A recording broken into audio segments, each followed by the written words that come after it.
Mega TV நேயர்களுக்கு வணக்கம். பெண்கள்.com நிகழ்ச்சியில் சுபகிரகம் பகுதியில் அனைவரையும் சந்திக்கிறதுல மிகவும் மகிழ்ச்சி. இன்றைக்கி நம்ம நட்சத்திர கோவில்களினுடைய அடிப்படையில் பரணி நட்சத்திரக்காரர்களுக்கான கோவிலை தான் இன்றைக்கி பார்க்க போகிறோம். ஏற்கனவே நம்ம அஸ்வினி நட்சத்திரம் பற்றி பேசியிருக்கோம்.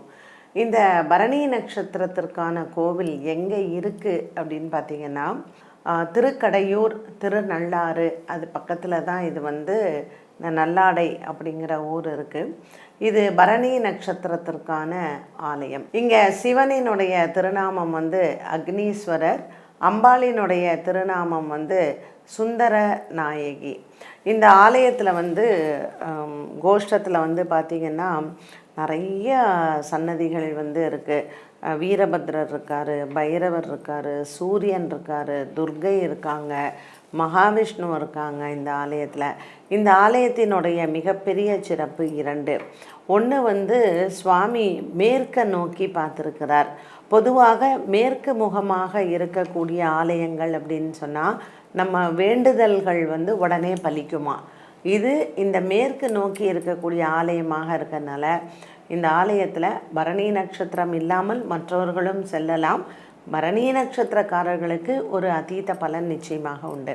சரி, இந்த பரணி நட்சத்திரக்காரங்க ஒவ்வொரு மாதமும் பரணி நட்சத்திரத்தில் போய் இறைவனை வணங்கலாம்.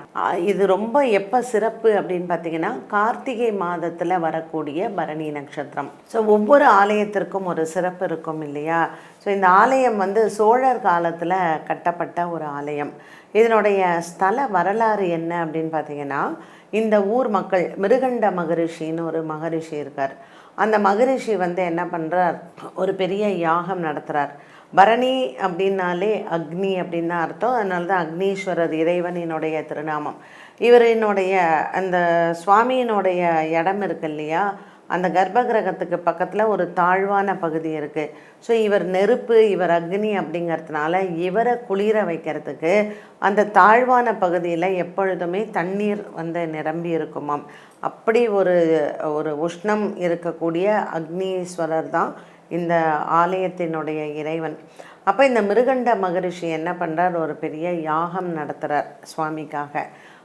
அப்போ ஊர் மக்கள்கிட்ட சொல்கிறாரு, சுவாமிக்கான பொன் ஆடை, அதாவது ஸ்வர்ணத்திலேயே தங்கத்திலேயே 3 ஆடைகள் நீங்கள் நெய்ய வேண்டும் அப்படின்னு சொல்கிறாங்க. ஒன்று மிருகண்ட மகரிஷிக்கு, ஒன்று சிவபெருமானுக்கு, மூன்றாவது நாட்டினுடைய மன்னனுக்கு. ஒரு 2 ஏக்கர் பரப்பளவில் இந்த ஆலயம் அமைஞ்சிருக்கு. மிருகண்ட மகரிஷி யாகம் வளர்க்குறாரு. அப்போ யாகத்தில் கடைசியாக அந்த பட்டு ஆடை இருக்கு இல்லையா, அந்த பொண்ணு அந்த ஸ்வர்ணத்தினால் நெய்த அந்த ஆடையை மிருகண்ட மகரிஷிக்கு கொடுத்ததும் அக்னீஸ்வரருக்கு கொடுத்ததையும் அவர் அக்னியில் சேர்த்துடுறாரு. உடனே அங்கே இருக்கக்கூடிய மக்கள் கேட்குறாங்க, நீங்கள் அக்னியில் சேர்த்துட்டீங்க, அப்போ சுவாமிக்கு இது எப்படி போகும் அப்படின்னு சொல்லி மக்கள் அவர்கிட்ட கேள்வி கேட்குறாங்க. உடனே மிருகண்ட மகரிஷி சொல்கிறாரு, கர்ப்பகிரகத்தில் போய் நீங்கள் சிவபெருமானை பாருங்கள் அப்படின்னு. மக்கள் எல்லாம் போய் பார்க்கும்பொழுது மிருகண்ட மகரிஷிக்கு கொடுத்த அந்த பட்டாடையும் சுவாமிக்கு கொடுத்த பட்டாடையும் அங்கே கர்ப்பகிரகத்தில் சுவாமியின் மேல் அப்படியே போர்த்தப்பட்டிருக்கிறது. மக்கள் எல்லாம் அப்படியே ஆச்சரியப்பட்டு நின்றுடுறாங்க. ஸோ பரணி நட்சத்திரம் எப்போவுமே அக்னி, ரொம்ப உஷ்ணம். அது வேள்வி. இந்த கோவிலில் யாகம் நடத்துறது ரொம்ப ரொம்ப விசேஷம். ஸோ உங்களுக்கு ஏதாவது பரணி நட்சத்திரக்காரர்களுக்கு திருமண தடை, குழந்தை பாக்கியம் இல்லை வாழ்க்கையில் ஒரு முன்னேற்றம் இல்லை, இந்த மாதிரியெல்லாம் இருந்ததுன்னா இந்த திருத்தலத்திற்கு போய் அவங்க இந்த வேள்வி நடத்தினால், அங்கே ஹோமம் பண்ணுவாங்க ஒவ்வொரு பரணி நட்சத்திரத்திற்கும். அன்னைக்கு நீங்கள் போயிட்டு இந்த வேள்வி நடத்துறது, அம்பாளுக்கு புத்தாடை சாத்தி அவங்களுக்கு அர்ச்சனை பண்ணுறது அப்படிங்கிறது இந்த கோவிலினுடைய வழக்கம். இந்த கோவிலில் இன்னொரு விசேஷம் என்ன அப்படின்னு பார்த்தீங்கன்னா, இந்த ஆலயத்தில் இருக்கக்கூடிய தல விருட்சம். இங்கே வில்வ மரம், அதற்கும் ஒரு புராண கதை இருக்குது. ஸோ இங்கே இருக்கக்கூடிய 2 ஸ்தல விருட்சத்தில் வன்னி மரமும் இருக்குது, வில்வ மரமும் இருக்குது. இதில் வில்வ மரத்திற்கு ஒரு புராண கதையும் உண்டு. இங்கே நவகிரகங்கள் கிடையாது. ஏன்னா சுவாமியே நவகிரகமாக இருக்கிறதுனால இந்த ஆலயத்தில் குறிப்பிட்டு நவகிரகங்கள் அப்படிங்கிறது இல்லை. மற்றபடி மற்ற சன்னதிகள் எல்லாமே இருக்குது. மிகப்பெரிய கோவில், அதுவும் சுவாமி மேற்க பார்த்து இருக்கக்கூடிய விசேஷம் வந்து ரொம்ப ரொம்ப சிறப்பு.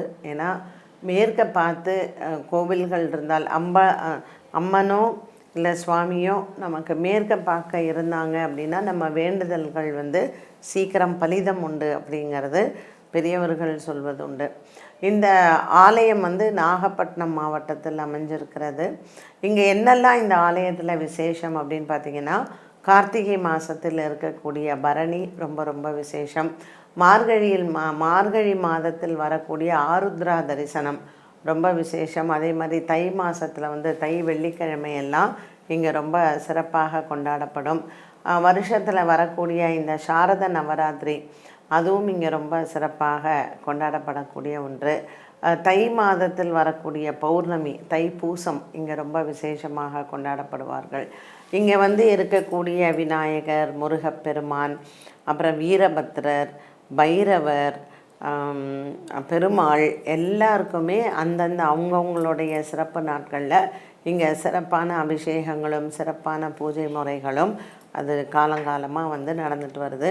சோழர்கள் காலத்து ஆலயம் இது. அதனால் மன்னன் வந்து ஈஸ்வரன் வந்து இங்கே அக்னிபுரீஸ்வரராக இருக்கிறதுனால, அக்னீஸ்வரராக இருக்கிறதுனால மன்னன் வந்து அந்த நித்திய பூஜை பண்ணுறதுக்கும் சரி, கோவில் கட்டுறதுக்குமான இடத்தை வந்து கொடுத்தார். அதற்கான கல்வெட்டுகளும் இந்த ஆலயத்தில் வந்து நம்ம வந்து பார்க்கலாம். செவ்வாய்க்கிழமை வெள்ளிக்கிழமையிலலாம் துர்கைக்கு ராவுகால பூஜைகள் இங்கே சிறப்பாக நடக்குது. ஒவ்வொரு மாதமும் பரணி நட்சத்திரத்தில் இங்கே வந்து வேள்விகள் செய்கிறாங்க.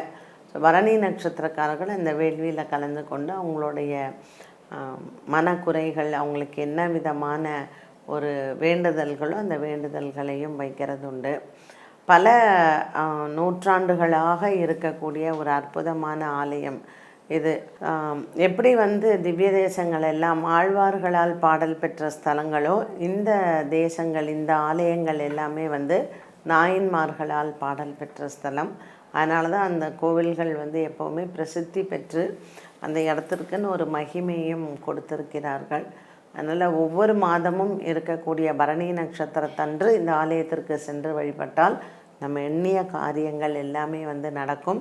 நீங்கள் பரணி நட்சத்திரமாக இருந்தால் அந்த ஆலயத்திற்கு சென்று நீங்கள் வந்து அங்கே ஒரு சின்னதாக ஹோமம் பண்ணிக்கிறது ரொம்ப நல்லது. ஏன்னா சுவாமி அக்னி ரூபமாக இருக்கிறார் அப்படிங்கிறதுனால இங்கே வேண்டுதல்களே அக்னி மூலமாகத்தான் நடக்கிறது.